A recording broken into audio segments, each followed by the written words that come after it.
We also have with us Roudabeh Riggs, who's the president of Women Life Freedom in Iran Foundation. Hi, how are you doing?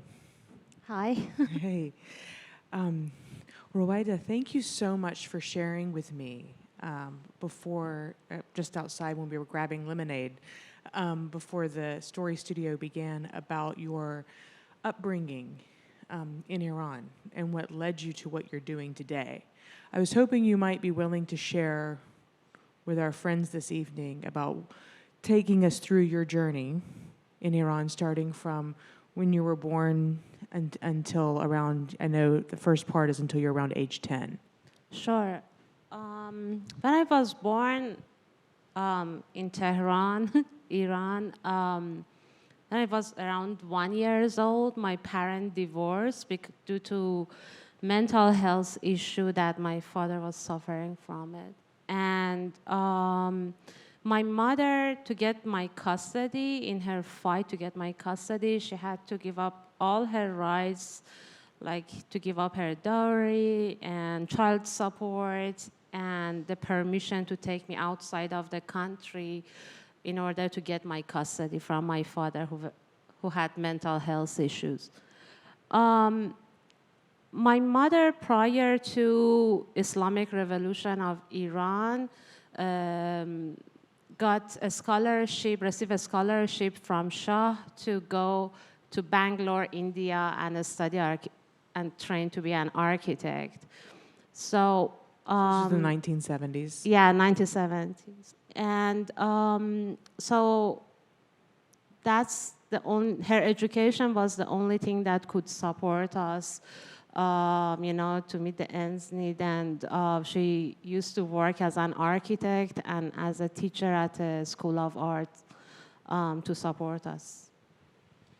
And so can you describe to us a little bit about what it was like in your teenage years and in your early 20s in Tehran, Iran, and where you found yourself at one point? I know you were talking to me, and maybe you can tell everyone here too about what you found to be a breaking point.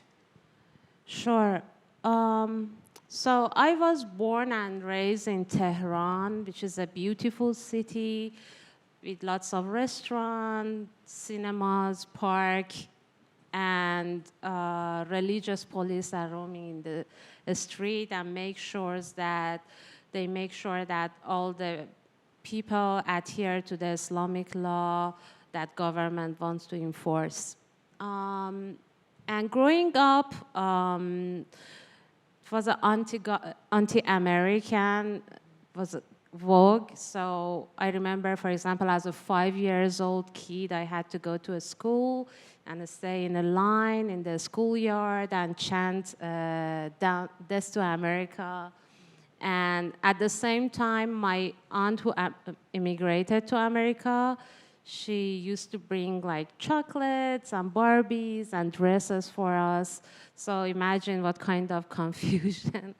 And I was kind of when I was a teenager, I loved to dance, I loved to play basketball. I was kind of rebellious teenager that had always problem with the school authorities and religious police, because I used to wear nail polish or talk to boys or everything that I shouldn't supposed to do in that society. So, when I got older, one time I was driving to work and I didn't wear the proper hijab, and police arrested me with the crime of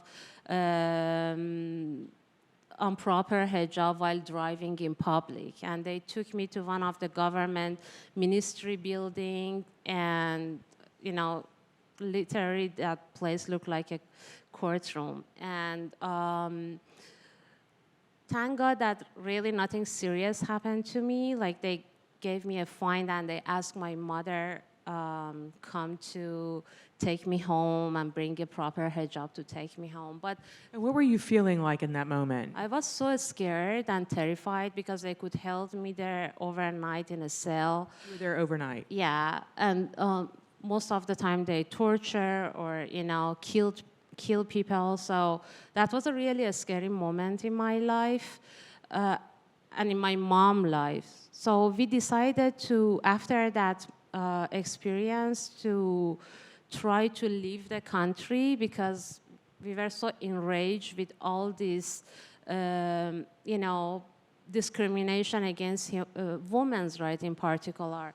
And my mom was very scared for my safety, but because the Iran reputation, my mom case got rejected by Canadian government or Australian government, but finally US approved my mom case and she could come here, and after 7 years she eventually brought me to the US. Wow. So what was it like when you came here, and what was your journey the past 10 years here in the US? Yeah, so during that time, I got a degree in Iran, and I came here, and I got 3 more master degrees in US. 3? 3, yeah.